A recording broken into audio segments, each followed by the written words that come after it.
বদলের জেরে বিপাকে পড়তে হয় যাত্রীদের। প্রায় 1 ঘন্টা পর পরিষেবা স্বাভাবিক হয়। আপাতত দক্ষিণেশ্বর থেকে শহীদ ক্ষুদিরাম পর্যন্ত সম্পূর্ণ পথে মেট্রো চলছে। মেট্রো কর্তৃপক্ষের তরফে জানানো হয় ওই দুই স্টেশনের মাঝে সাময়িকভাবে পরিষেবা বন্ধ রাখা হচ্ছে।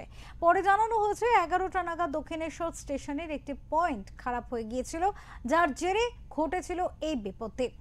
পরে বেলা 12:35 নাগাদ ফের পরিষেবা চালু হয়েছে বলে জানিয়েছে মেট্রো কর্তৃপক্ষ। আপাতত পরিষেবা স্বাভাবিক।